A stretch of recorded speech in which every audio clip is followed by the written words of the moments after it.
Hey everybody, it's your man James back again with some more video action for you. Hope you guys are doing well and taking care. Getting ready for the upcoming holiday season, which is right upon us. Man, how quick did that year go? I mean, I can't believe 2022 is almost over now. You know, is it just me, or is time going quicker, or is it just simply me showing my age? Maybe it's a bit of both. Anyway, today we're going to be taking another look at another crowdfunding comic I got in not too long ago. This time we're going to look at the latest effort from that umbrella guy called Another Case for the Littlest Umbrella. And this one's a little different than his last one was, where his last one focused on, multiple stories and whatnot. This is just one long story, so he's going to more of a classical comic format with this. But is it just as good or better than the last one, or is this new format going to sink him? I don't know. We're going to have to dig into this and find out. So let's check it out there, shall we? You see right here, this book is by that umbrella guy, and S.K. Bennett is his artist. And our scene opens in an institution, a mental institution, and we see someone has broken out. You know, a woman named Sarah. And it seems there's a little something supernatural about Sarah. So what do we do? So do we call the police? No, we have to get some specialists in. So call in the Umbrella Man. And that's where we come in here. We get that umbrella guy getting the call. You know, sounds like it's a great opportunity. So him and Lug get out there to do their thing. But of course, there's always the dad humor of stuff. He talks about a case they failed, and then we don't talk about the McBaron case. Haha, good girl. Adventure then? So they head off to the town of Breakin Hollow, and they start to investigate. And you know, the first thing they do is they find some torn up teddy bears on the shore, and we meet some of the cast of characters we're going to see in this story. And so they go on to right here goes there's a supposed because right here the occentennial celebration of the town is coming up, which is the 800-year anniversary. And so as they go in, they're once again the great father-daughter team talking about the case. We should talk with the fishermen first. I suspect they might know something that could help our investigation. As for the carving, yes, I saw it, and she sure was clutching it tight. Might be nothing, but we'll visit her after. And of course, one thing has me puzzled. What's that, Dad? When was the last time you saw teddy bears bleed? Ooh, a little bit of ominousness there, and so they wait for the fishermen to show back up. But Tug takes a little bit of a fall on his way down there and bumps the noggin. So Lug comes in to save him from dun dun dun. Uh-oh, this doesn't look good. But she talks with him, and doesn't seem very much happens, although we do find out that, wait a minute, there's Sarah. How did she get there? But, of course, Sarah, with her supernatural powers, puts them to sleep.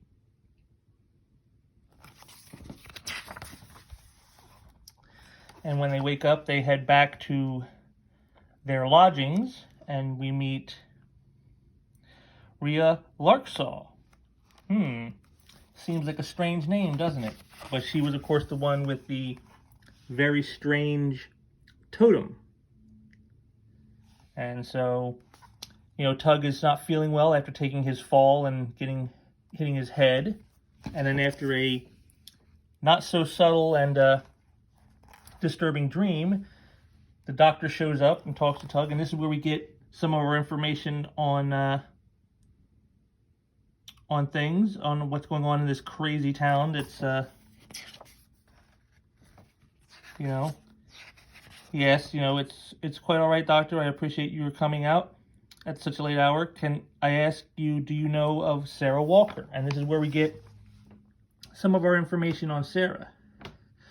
that the town of Brecon Hollow never had children in it until Sarah.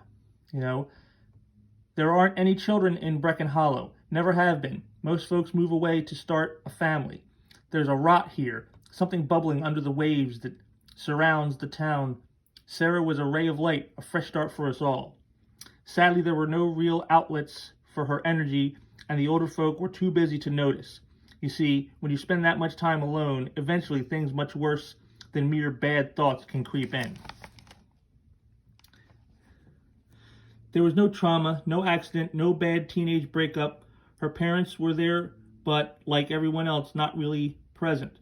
What Sarah became was the result of a child ignored, growing into an adult who could not adapt to the world around her.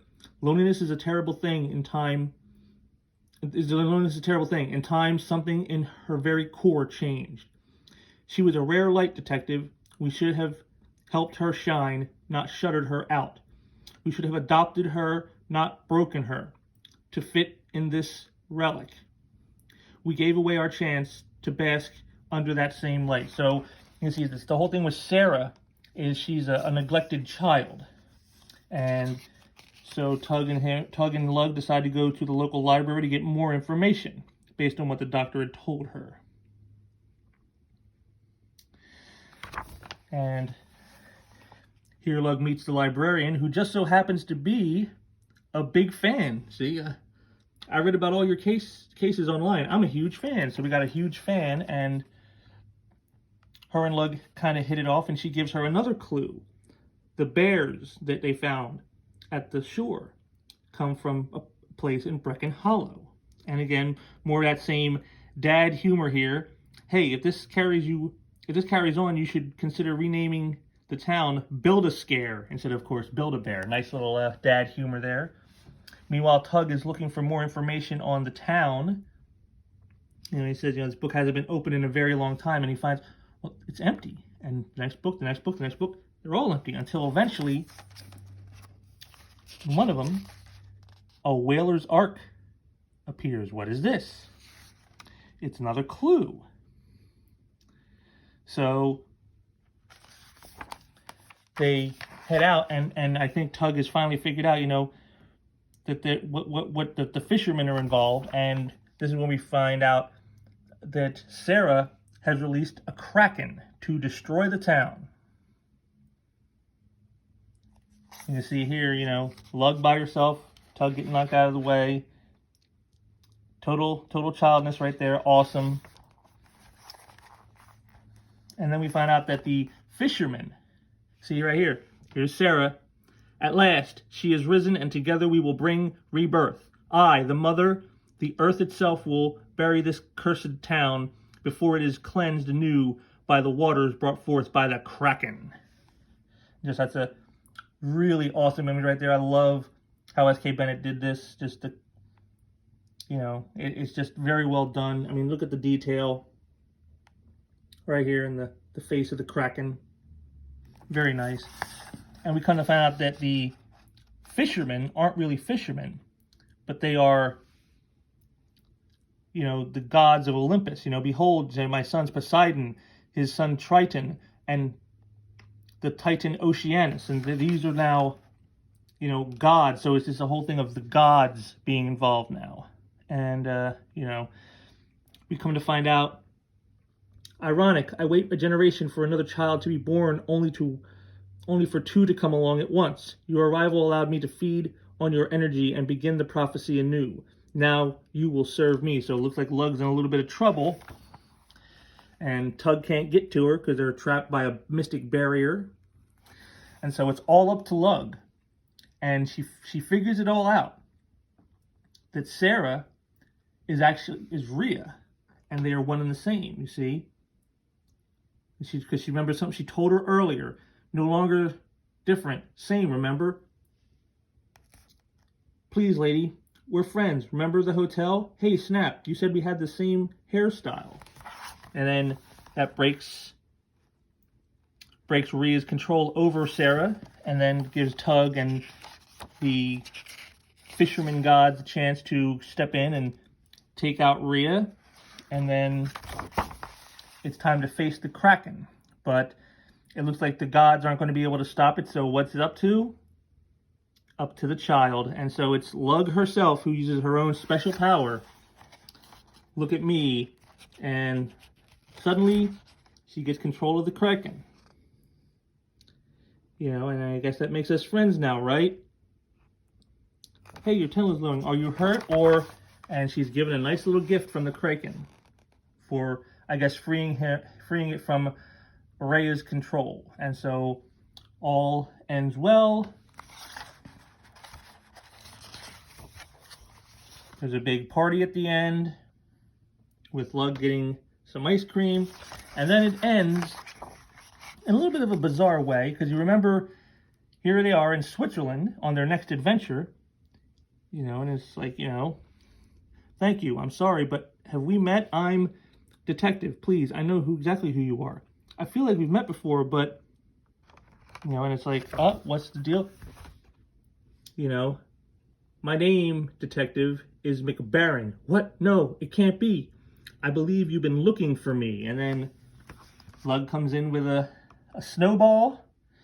And then we just decide to end it here. Kind of a little odd ending. So what do I think of this? I give it a 6 out of 10. It had some good moments in it. I liked the whole mystery aspect, like how they give you clues throughout so that you get to kind of try to see if you can figure out the clues to figure out the mystery yourself. That was a nice touch.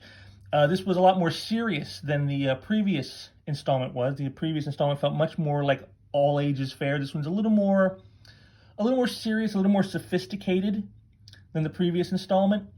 But I liked that it was one big long story. I thought the ending, the way they did, was a little, you know, felt a little jarring. It wasn't, you know, like a proper ending. You know, it could have ended it better than that. And you know, then with the running gag of the McBaron case coming up throughout the story, and then ending it with that, with sort of almost like a cliffhanger in a way. But overall, I like the story. I think this was a nice addition to what he's doing. I would have liked a little more show and a little less tell. Like I said, you got a couple spots here. Let's see if I can find them. See, like here, all this tell, you know, and there's another spot where there's a lot of,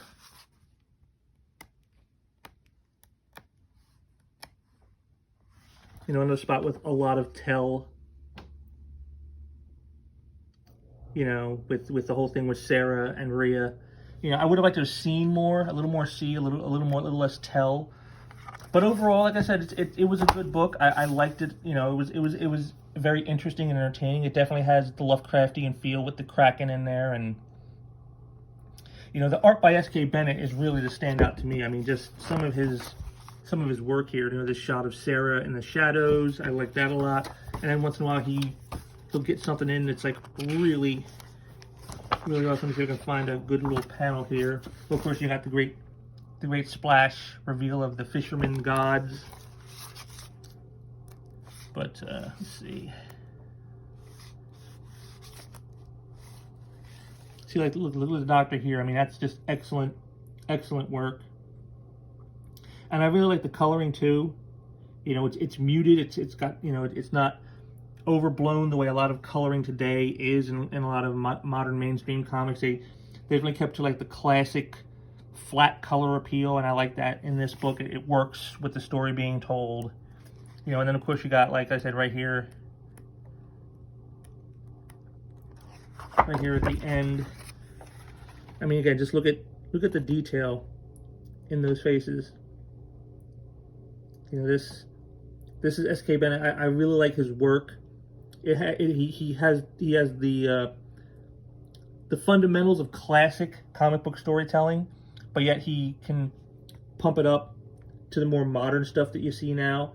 And I like that. I like that he's able to blend those two seamlessly and create a great product that way. So definitely impressed with S.K. Bennett's work here. I can't wait to see more of him. Again, the story, I liked that it was just one story this time instead of multiple stories. And I like the more serious and sophisticated tone he took here. He's you know, he's growing as a writer. Again, just still a little too much tell and not enough show, and that was something that happened in the last book too. But I like this. It's in color. I like that. Again, it's just I love the art of S.K. Bennett. It's a good book. It's good. It's not great. It's not going to reinvent the wheel here. But if you have like kids who are into like monsters and horror type stuff, but you don't want to get them into something that's too deep or too scary, I say this would be a perfect book for them. If you yourself are like kind of a Lovecraftian lover of stuff, then you might enjoy this as well. As for me, I enjoyed it for what it was. Again, not my favorite ever, but a decent enough effort, and definitely enough to make me want to check out his new campaign, which he has up right now called Hunt the Littlest Umbrella. So I'm definitely going to be checking that out when that comes out. So again, progressive. I mean, he's doing some good stuff here, and like I said, I really loved the art of S.K. Bennett. Is this a recommend? I give it a light recommend. It's not something you have to maybe run out and get, but again, if you like horror, if you like all ages type of stuff that's not too scary for kids, if you like some with a little mystery, I think this can give you some good enjoyment. I definitely enjoyed it. So like I said, a 6 out of 10. Not the greatest in the world, but decent effort.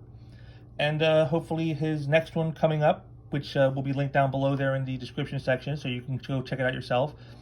Hopefully that one will be, again, just more growth. Because again, the first one was very much a kid's book, and this one feels a little more serious, a little more like grown up. Like whereas the first one was like, maybe like 6, 7 years old. This might be like for like 9, 10-year-olds here. So hopefully as he grows as a writer, he'll also grow the story in the same way. And so I can't wait to check out the new one. So, if you like this kind of storytelling, definitely check it out. Like I said, I give it a light recommend. I believe you could probably get this book on his new campaign, so go and check that out down below. And if you guys got any thoughts on this book yourself, if you checked it out, what did you think? Did you like what do you think of S.K. Bennett's work? Do you think the story worked better as one big story, or did you prefer his previous book with multiple stories, short stories? So let me know what you guys think down below, and I will be back again soon with more stuff for you. And until then, take care.